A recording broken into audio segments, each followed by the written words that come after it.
Madden Football is the home of the Super Bowl, and this historic matchup is brought to you by EA Sports. It's the Seattle Seahawks and the Minnesota Vikings, and it's all up next. EA Sports coverage of the National Football League is on the air. Tonight, it is all on the line. We play for the Lombardi Trophy, as it'll be the Seattle Seahawks taking on, well, another team from the NFC.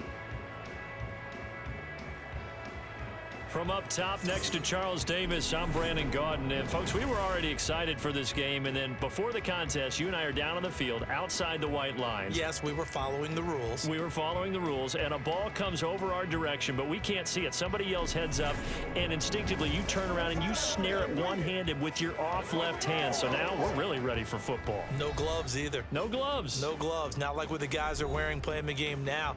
But wasn't that a whole lot better than that time we were down there? And I got the coffee spilled on me when I got nailed by the punt returner. That happened to the Vikings, right? Yes, a much better job of being heads up this time. Thank you for the notice.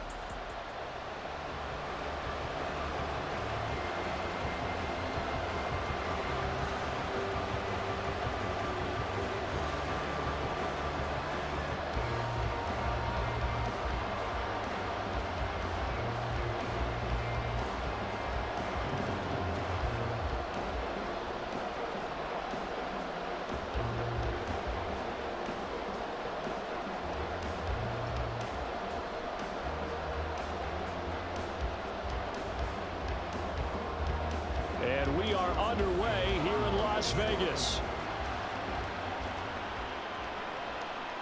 And we will not have a return, so the first drive of this Super Bowl will begin at the 25. So the Seahawks ready to take over on offense, and it is a first-time Pro Bowler who leads them out, Charles, in his 11th year now, Geno Smith. As we begin the Super Bowl, we're looking at one of the game's most important players. And whether he's the centerpiece of the offense or taking a backseat to his teammates, offenses always look to the quarterback to be a leader in moments like this. He's got to be that calm, composed pillar out there who stays level-headed and keeps everyone focused on the task at hand.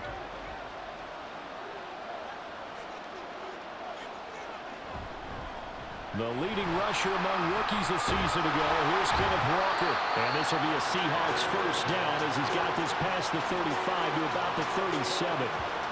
So much for staying ahead of the chains with a 3 or 4 yard gain on first down. They move the chains with a nice little run. Yeah, they're making the chain gang hustle a little bit to try and keep up, aren't they? Because a lot of the first series of games are scripted, many times to probe and find some holes in the defense. Sometimes you attack with some big-time runs, too. Smith. That's complete to DK Metcalf. And he's able to get this to the 40-yard line before he's out of bounds. 23 yards on the play. But certainly as a fan, you get a little bit nervous when you see him make those kind of throws. But they work on that in practice more than we know. And most of them now know their limits and know what they can get away with. And there's completion right there.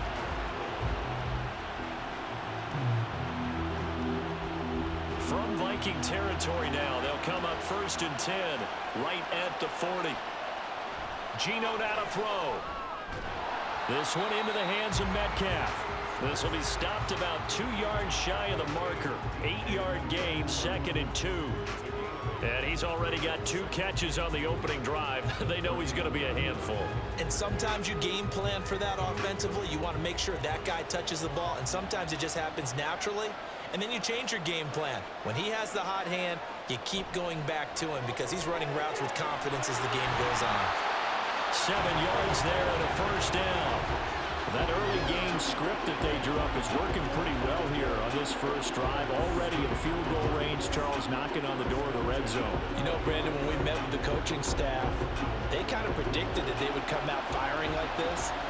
I think you and I were a little skeptical that it'd be this easy. But they certainly knew what they were doing in scouting, in preparation, and understanding what their team was capable of. Geno is going to get this complete to Walker. They get him to the ground right on the cusp of the red zone after a pickup of 5 or 6. But yet another completion here on this opening drive, and he's now perfect 4 of 4 to start. Pretty solid execution here. And how about how everyone's handled their nerves? Because you know what it's like to start a ball game. You're so amped up and ready to go, and sometimes the execution isn't there. They've been flawless so far. Well drilled, well prepared, and excited to start this game. And yet again, he stopped behind the line of scrimmage. Great job by this Vikings defense. The short field shrinks even more with the type of bodies they brought in on that play. Those extra tight ends, they weren't able to secure their blocks, and that one ended up going backwards. Throwing on third down, Smith. Work in the middle of the field, and he's got a man complete. And stopped a few yards shy of the goal line at the 3. They're able to convert on third down, and that sets up a 1st and goal. That's a big conversion there on third down, and this has been a great opening drive. You know, at this point, they'd hate to settle for 3, but they've created a fresh set of downs and a 1st and goal. A chance for the first points of this Super Bowl. It's 1st and goal. Throwing now is Geno. And he's got it. Caught in the end zone for the Seahawk touchdown. Noah Fant from 3 yards out. And the Seahawks are on the board first here in this Super Bowl. You got to figure down by the goal line. This is where a tight end earns his money in the high traffic area. And he's able to work free in the middle of the end zone and grabs that one for a touchdown. Jason Myers now for the extra point.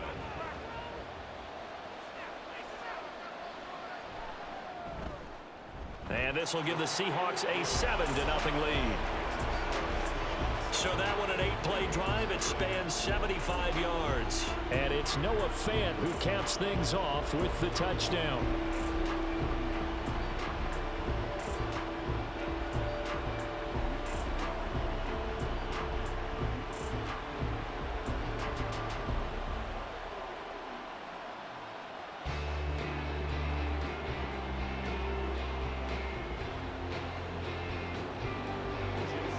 The touchdown, here's Myers to boot it away.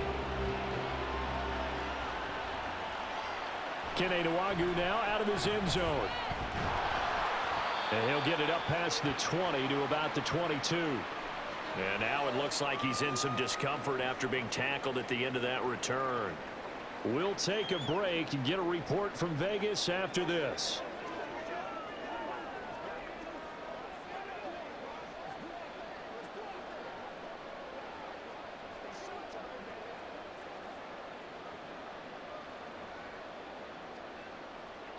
Cousins and the Vikings with a 1st and 10 at their own 22. They'll try and start this drive in the air.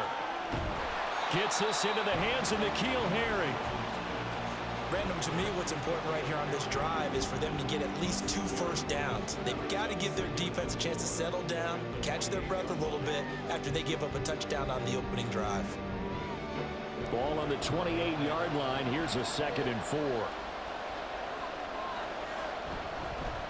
First carry now for Alexander Madison. And only able to get 2 here. Stopped at the 30. When we talk about defenders, specifically linebackers, keeping their eyes in the right spot, he had that eye down the entire time. And you know that's not easily done because they throw a lot of misdirection at you. They try and fool you and get your eyes in the wrong place.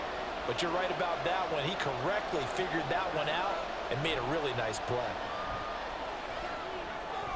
He's got his target. That's complete. And he will have a Vikings 1st down as they're able to get the 3rd down conversion. I know at the end of games, coaches always tell us that no one play won or lost a game. This seems pretty important early, doesn't it? Their ability to pick up that 1st down on 3rd down, I thought that was key. Well, you're already in the hole after the touchdown on the other side. How will you respond? We talk about that a lot, and they responded pretty well there. You go 3 and out, I think you give up a lot of momentum. You get down 2 scores, could be an entirely different game. So they've got a nice drive going now. They're in good shape. What's interesting to me is they're also in that spot of the field where you would take a shot. Do you change that up just because you're down a touchdown? Another nice gain, 13 yards that time, and another 1st down.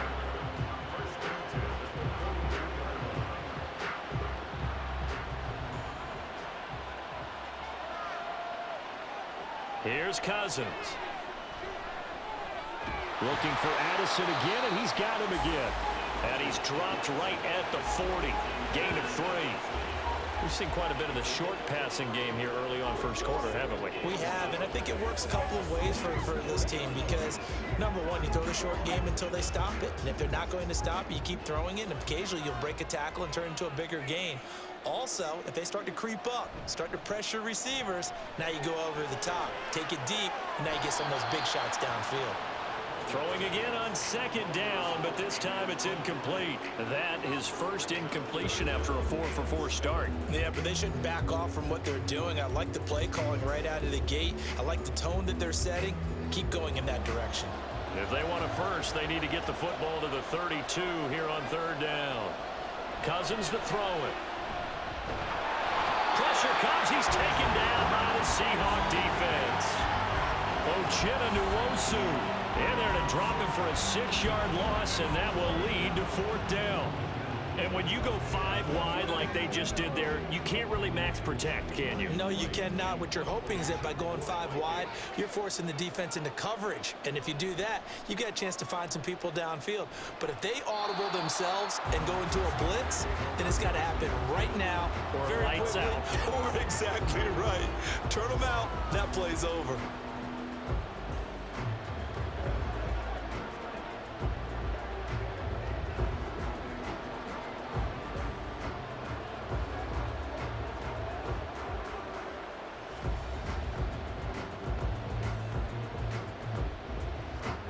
Coming to the line here to begin their next drive, the Seahawks offense. They've got a 7-0 lead in the football as well as they start out 1st and 10.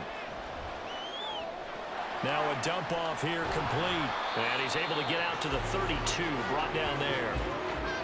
Just about every quarterback is trained to really look downfield first before you come back and make a nice, safe throw. And in this case, that's exactly what he did. Found his running back, let him create some space, and it turned out to be a nice play for the offense. 2nd down and 4. A shotgun snap for Smith. And that'll be incomplete. Took a pretty good shot as he tried to pull that one in. Couldn't hang on 3rd down. Well, anytime he reads man coverage, I don't think it's going to be the only time he'll try and hit that route to the outside in this game. He'll test the perimeter, but that time they were up to the challenge. Now they face a 3rd down and 4 after that incompletion on 2nd down. Now Geno. Able to find the open man. That's complete. And he is going to have a Seahawks 1st down. They needed 4. He doubled that. He wound up getting 8. Someone sharp in this game. I mean, a touchdown pass on the first drive. He comes right back, and he's flinging it around really well here.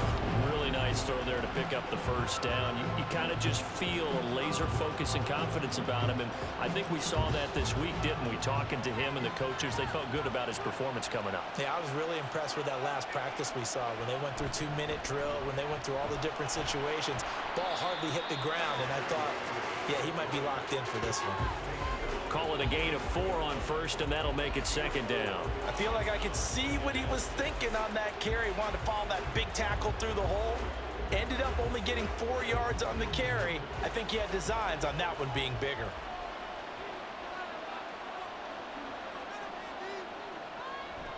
Off of play action, here's Smith. And that is incomplete.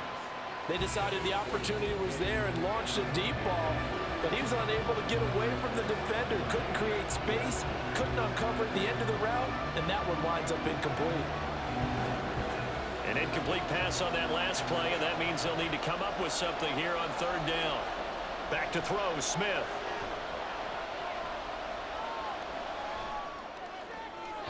The throw here right sideline falls incomplete. Now that's a good bounce back after giving up a touchdown on the opening drive. Just 1 first down per minute and then out. Obviously no loss of confidence with that defense, and now they get to turn it back to their offense. The Seahawks will call on Michael Dixon on 4th down to punt this one away. Brandon Powell deep from Minnesota. Calls for the fair catch, makes the fair catch just inside the 15-yard line. They call it 38 yards on the punt, no return. And the Vikings will be backed up deep to begin their drive as they take over 1st and 10.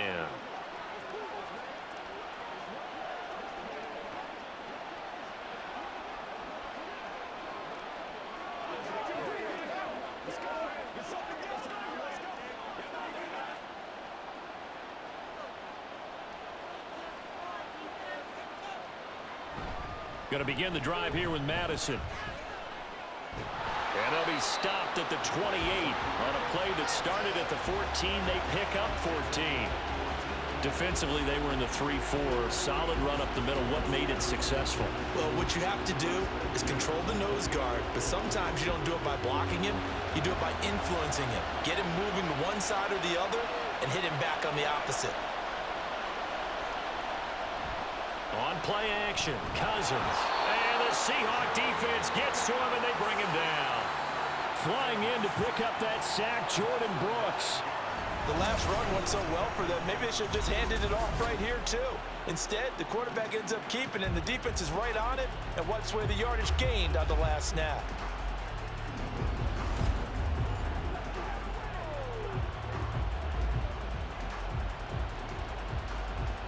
After the sack, it's 2nd and 19, and the road gets a bit tougher from here. Play fake, Cousins. Throw left side, and Osborne has it. And he'll be taken down, but not before they work it across midfield. The catch and run going to wind up netting him 33 yards. Well, after the standard 2-week layoff, you always wonder how's your offense going to respond and come out and play here in the Super Bowl. Well, they got a great answer right there and almost a sigh of relief on that side of the field because now they've got to feel like they can use their entire playbook and game plan for this one. And that play will go nowhere. Losing yardage back near midfield at the 49. Ezra Cleveland, the guard, called for the penalty there. That brings us to the end of one in Super Bowl 58. Much more to come from Las Vegas after this. 7-0 is our score.